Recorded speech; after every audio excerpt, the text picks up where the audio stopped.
Welcome to book 83, week 83. And if there was ever a book I probably should have prepared more for, it was this one, Nostromo by Joseph Conrad. Um, Not page wise the thickest book I've ever read, not even paragraph wise, maybe the thickest book I've ever read, but one of the more challenging ones that has been on this list. Um, Joseph Conrad was an Englishman of Polish descent, or maybe he was a Polish man who knew English. I'm not exactly sure what his nationality was, but he wrote in English and he was Polish, and English was not his first language. And it's remarkable that he was able to write as complex as he did, complex books as he did, in a language that was not his native tongue. Um, and this is generally thought of as his magnum opus, his masterpiece. He, of course, wrote Heart of Darkness, which most people know. Um, and Heart of Darkness deals with colonialism in Africa, as does Nostromo, as does apparently most of what Conrad wrote. And that's in keeping with the times. It was a time period, 1890s, 1900s, where thinking about that colonial past and that colonial present was very much on people's minds. And so this is happening in the 1890s to the 1900s, right at the turn of the century is when this is taking place. And it's taking place in a fictional country, uh, Costaguana? Yeah, Costaguana. And Costaguana is kind of a portmanteau word between Nicaragua, perhaps, and Costa Rica. So Costaguana. So, and what it deals with is in this town, I mean, this country, there is a um, mountain range. And on one side of this mountain range is one little town, Sulaco, and the rest of the country is on the other side. And that's where the capital is, and that's where the majority of the politics are, as the majority of the population is. But right on this one side of this little mountain range, there is a little bay with a town of Sulaco. And Sulaco, near it, in those mountains, mountain range, there is a silver mine.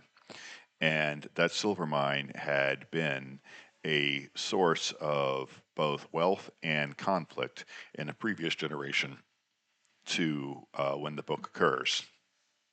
Um, the main character, one of the main characters, Charles Gold, he is the man who has inherited the silver mine from his dad. And the silver mine had got involved in the politics before, and now he's trying to keep it out of the politics. And the politics are one of the things that is deliberately convoluted and complicated here. Is we have um, a government that apparently has been elected, and we have someone trying to overturn it. We have a dictator at one point, and we have rebels against that dictatorship. And it's not clear exactly which side we should be on in this political infighting. In fact, the political fighting is kind of a backdrop to the story we do get, which is a story about the silver mine and about the man Nostromo. Nostromo is a man of Italian descent who showed up here and became um, the leader the of the local dock workers. He became the leader of the local dock workers, and he's supposed to be incorruptible and just a great man altogether. And as this political infighting reaches a head, he has to take some silver and remove it from the mine, try to get it away. And he does this, and he hides the silver on one of these islands that are near where Sulaco is on that side of Costa Guana. And everybody thinks that the silver has sank to the bottom of the river, bottom of the sea. Everyone thinks that Nostromo at first is dead, but then they find out that no, he did survive, but they don't think that the silver did. But the silver did survive. And what's going on here is Nostromo has become corrupted by the silver, and he is trying to slowly filter the silver into his life so it doesn't become apparent that he stole it. Well, this becomes a problem. And this is what the book is about. It's about the way in which the silver corrupts everybody, even the most incorruptible of men, Nostromo. Um, Now, I skipped over a lot of the early part of the book in the setup because the setup goes into a bit of detail into the past of this mining operation. It goes into Charles Gould's dad. It goes into Charles Gould's youth, where he lived in Europe for 10 years and not live in Costa Guana. And that's where he met his wife, and he brings his wife in. And there's an old Italian Garibaldi family who is here in exile from Italy at the time. And, so there's a lot of complexity to these characters. None of them are um, very static and easy. They're all complicated, complex characters that have quite a bit of life to them. And all of them have points of view and perspectives on things going on, of course. And so, Nostromo. Um, Hard for me to say much about this book. It is a good book. It is an interesting book, but it is definitely a thick and difficult book.